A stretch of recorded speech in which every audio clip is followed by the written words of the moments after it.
if you'd be kind enough to excuse me taking advantage of a generous and patient audience in close proximity, since these three things, please be comfortable, sit down. Since these three things are very rare in the life of the traveling gigster, I will take advantage of you and tell you three stories about Philadelphia. The first is the life of the happy gigster, or shall we say at least, the traveling gigster last night in Philadelphia. Now, at the early part of the evening, around 7:30, I'd finished one or two small bookkeeping and paper affairs to run down to the room of John and Chris. John and Chris, the engineers, with me today. So, they were in 1122. I was in 1419, having moved from 1425. 1425 being a really crummy room, and 1419 being a room which was quite sufficient. So I phoned down consistently to 1122 and had continual engaged. So I thought what I shall do is simply, the guys are in the room, I shall run this paperwork down to them. Now, I'll move slightly to one side in telling this story to explain the position a little better. I don't wear T-shirts. I don't wear endorsement material like an Oberheim denim shirt that I was wearing yesterday evening. Now, I very rarely wear this out in public, and if I do wear like my Oberheim free denim promotional shirt, I generally wear it with a large black waistcoat over the Oberheim on the pocket, in case anyone thinks that in fact I'm sponsoring Oberheim. But I didn't have trousers on. And I didn't have any shoes on either. It was just 2 floors away, and I hadn't met many people in the hotel, so wearing this comfortable promotional shirt in the privacy of my own room, I thought, well, hey, I popped out for ice for this. I can just pop down 2 floors to Chris and John, and it'll be fine. So I picked up my key card to get me back in the room and ran down, actually, to the elevator and then down 2 floors and along to room 1122. Now, I will move sideways, perhaps to this side, to explain something more. The crimson recognition signals. Now, originally in the 73-74 band, when Crimson was playing large stadia, sports stadia in Europe, such as Italy, and that is another story or 2 or 3. Often we would become lost, individuals lost from the party. So the recognition signal, I shall just explain to you. La la la la la la la la la la la la la. There is no one else in the world who would respond to this signal other than someone within the Crimson Party. And if one heard a yodel, this crimson bleat, in response, one headed towards it. And sometimes members of the team, the road team, for example, would hear this pitiful bleating from a lost player and come in search of them.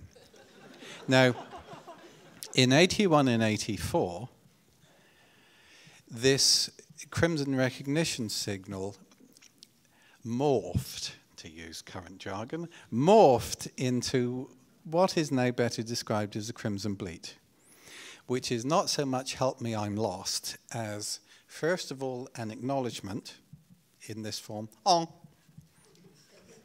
or sometimes, oh, oh. This enables you not to bump into other players moving down the passageway swiftly towards you. You hear them coming, you know they don't know you're there, oh. However, in current Crimson parlance, 94 onwards, this has become more indicative of a personal state. For example, if they were, oh, this is fairly energetic, good-humoured, and suggests to those within the crim that understands these arcane signals that the guy's okay. But if, however, it's, oh, oh, this is more recognizably a bleat. Now, life on the road for maturing gigsters of a certain age, life conditions become more pressing and harder, more cruel to the undeserving of their fate. So with John and Chris, they will often hear me approaching, oh, oh, oh. Now, yesterday evening, my spirits were not, in fact, that low a state. But now, without trousers, without shoes, standing there in my Oberheim denim shirt and black socks, knocking on room 1122, and I shall demonstrate now. This was mainly, you understand, for the amusement of my cohorts. Oh, oh.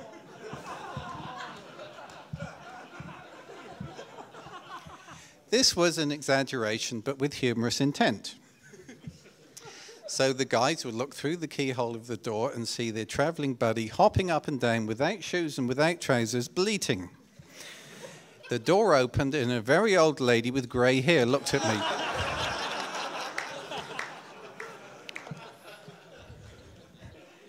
So I said to her, somewhat feebly, "Excuse me, is John Sinks in here?"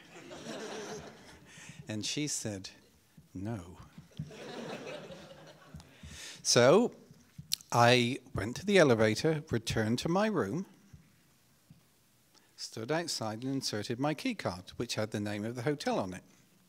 But this hotel in Philadelphia is the sister hotel of the hotel in New York. And this key card with the name of the hotel was actually the hotel in New York.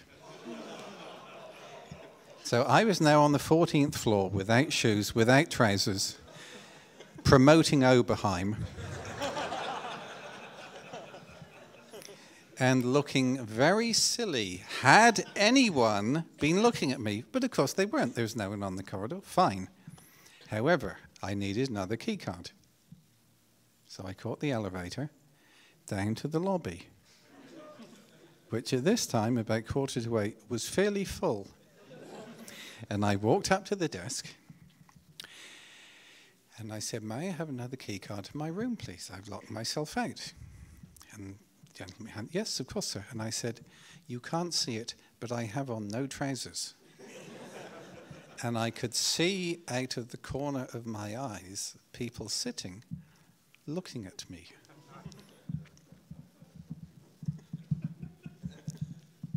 So I returned to my room with a new key card, let myself in. I still didn't put on shoes or trousers, but I took the stairs down to the 11th floor, where I knocked on the door, and there was John and Chris watching ER, where the guy comes home with chocolates and flowers for his mother, and she's dead in the chair. Right, that's my first story about my life in Philadelphia.